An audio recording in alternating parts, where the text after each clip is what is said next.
In Georgia, a black federal judge ruled against Fair Fight Action, the voting rights group founded by Georgia Democratic gubernatorial nominee Stacey Abrams.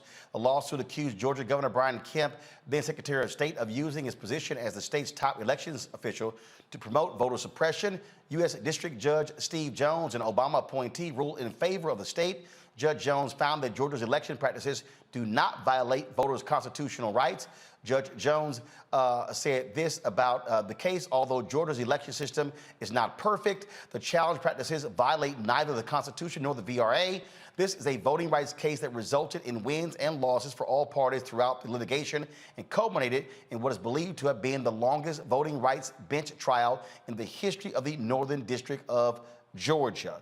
And so, unfortunately, that's a loss there, Renita. This is supremely disappointing to see the decision in this case, because basically what the judge is saying is that although some of the practices that are being challenged in court by Fair Fight Stacey Abrams' group may not be the best practices, black voters have been surviving and have been able to win some elections. How disappointing is that? Let me tell the public exactly what types of things are being challenged in the lawsuit. It was things like exact match, which is a policy that was basically said if you had any part of your information that was not on your voter's card, if it was different than what was on your driver's license, that could be a reason you could not vote. Let me tell you, the day that this policy was passed in committee, the chair of the committee couldn't even get my name right, nor my colleagues who's currently running for Secretary of State in Georgia. So we know that in our community, we a lot of times will have unique names that can be difficult to spell, but my name not being Mary is not a reason that I should not be able to vote. The other thing they were challenging was that we have a policy here in Georgia where if you don't vote regularly enough, you're kicked off the voting record.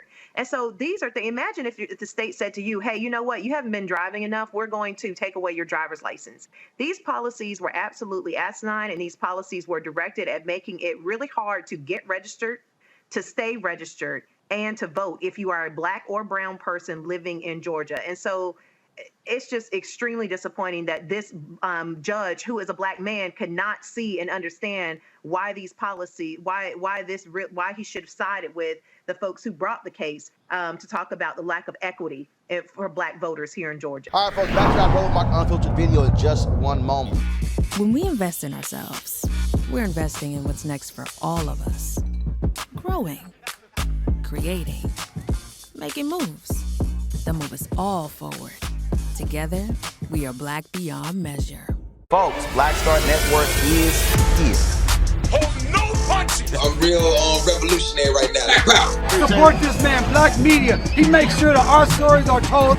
Thank you for being the voice of Black America, Roland. Stay black. I love y'all. All momentum we have now, we have to keep this going. The video looks phenomenal. See, this difference between Black Star Network and black-owned media and something like CNN. You can't be black-owned media and be scared. It's time to be smart.